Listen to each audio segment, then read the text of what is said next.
Hello, welcome. Today I am going to be talking with one of my old friends, Cass. Cass, hello. Thank you so much. She's on my Twitch chat, so she's not going to physically be speaking. But we just started a conversation about movies, as we do, and this is what I want for my channel. I want to have dialogues with you, so maybe in the future I have a Zoom call with you or I have a phone call with you. This would be awesome because I want to have these sort of dialogues about movies. Here's the setup. Cass said there was this horrible horror movie that came out. It was the Nick Cage Longlegs. My sister watched it and it was horrific. Don't watch it. I was just curious if you had thoughts or had seen it. And what I'd said was that I'd heard that it was a cross between Silence of the Lambs plus demonic activity. If you haven't seen Silence of the Lambs, you should. It's a classic. Hannibal Lecter, Hannibal the Cannibal.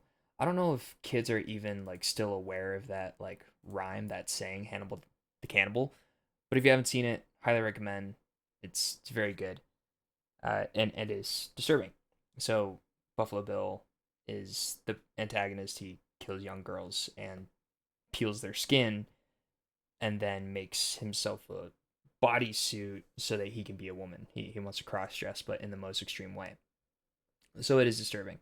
And then adding demonic activity into it is what I heard makes Longlegs.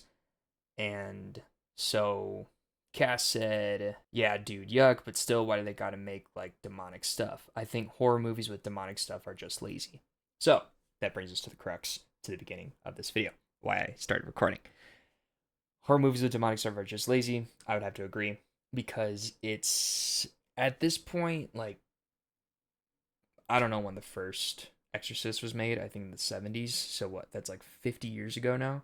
50 years later, things just being a demon or some spirit or some sort of like I don't know, wild influence are so overdone because it's easy. Well, there's something evil out there that we can't see. It made its way into our world and it wants to hunt us and kill us. And the thing is, I said in my video authenticity, I'll put it up right here. I think that's where it's gonna come. I claim to be a Christian, which means that yeah, I believe in demons. I believe in angels. That demons are fallen angels.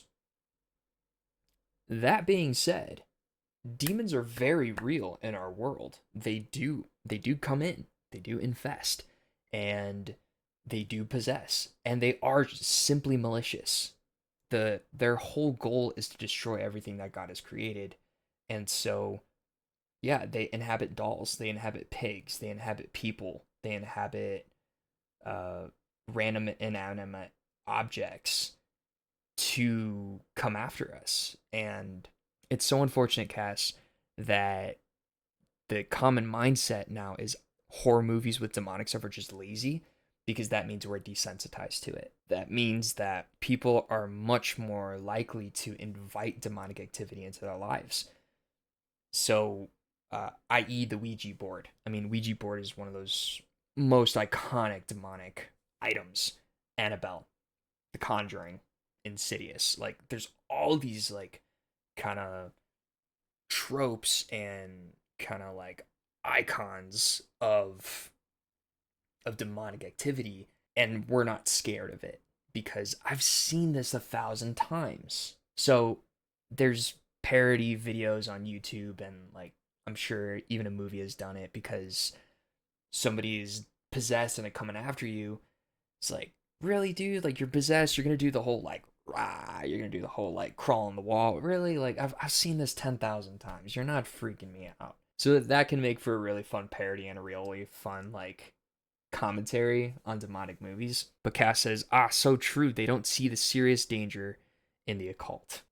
And that's what it is. There's a desensitization in the occult. There's a desensitization to satanic worship, to interacting with demons.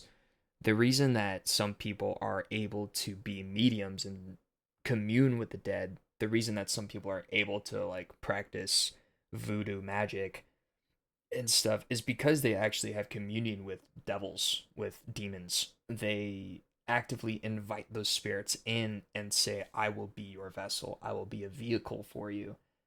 And then you're inhabited by a demon. That's scary because each of us has a soul. Here's a really cool concept. Each of us has a soul, and it has a hole, a massive hole.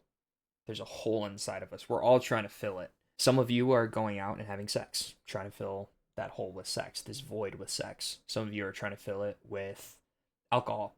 Some of you are trying to fill it with drugs. And some of you are trying to fill it with the occult, with seeking something out there and yet running into the wrong thing. You're running into demons. Cass says the new Exorcist movie was also so much worse for this. They pretty much didn't dispense the demon, they just let the demon live on in the possessed person. Terrible. That is terrible.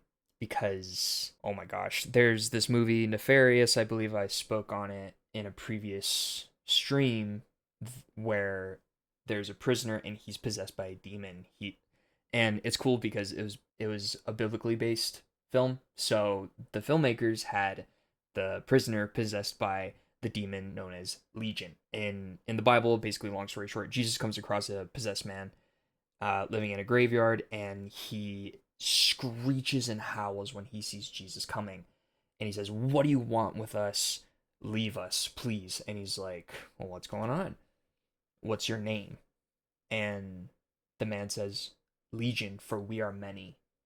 Legion is a very telling name of how many demons were possessing this man. It's like 10,000 or something insane. I don't remember what a legion actually is. I'll put it somewhere here, the actual number of what legion means. But Nefarious did it where this man is possessed by a legion, and then a priest comes in and he's freaking out. He's like, "What do you want, son of God? Like, back away from me." Yeah, he's freaking out. And the dude's like, "You think you're possessed by demons? That doesn't happen anymore." And then immediately the guy's demeanor changes and he's like, "Oh, okay, cool. I have nothing to worry about." Because if the guy did believe in demonic possession, if the guy did believe in what the Bible says about demonic possession and about how there's a spiritual war going on, he would have been a real threat to the demon and he could have actually exorcised that guy. But he didn't, because most likely of the desensitization of this man because of movies like The Exorcist. The Exorcist within the last 5 years, Nefarious is so good. It's an excellent movie, because especially for us as Christians, like, we know everything that the demon is talking about because the demons know truth. The demons know that God is real. The demons know that Jesus is the Son of God. They know that he was crucified and that he came back. The demons know more truth than you. If you are looking to fill this void inside of your soul with drugs, sex, alcohol, with the occult, and you're seeking truth, but you're going to demons, they will know the truth, but they're going to guide you away from it. They're going to redirect you away from it. They don't want you to be looking for the truth as is told in the Bible. They don't want you to be doing that. All that to say, it's just really unfortunate that there's such a desensitization to demonic activity. Now, laziness of horror movies. And then it's also being associated with laziness of horror movies as well. Because a lot of them want to just do jump scares and cheap thrills, right? But I know that a lot of people out there are looking at horror movies as a way to get an adrenaline rush, which is the same that I look to when I go on roller coasters. So, to each their own, right? They have no new good ideas. Indeed. And that is another one of the problems of our modern Hollywood. So, if you want to have a discussion with me on another topic like horror movies, action movies, just the overall state of Hollywood, or hey, I saw this really cheesy, campy, stupid show, I think you should watch it, like, I want to see what you think about it, please comment down below. Like this video if you like what you see. Let's have a dialogue. Let's have a discussion. Cass, maybe in the future we can have a Zoom and actually make a video out of it. Again, all that to say, you like what you see, comment what you want me to watch in the future, and subscribe so that you don't miss any more of these videos. Thanks so much for tuning in, and I'll catch you next time.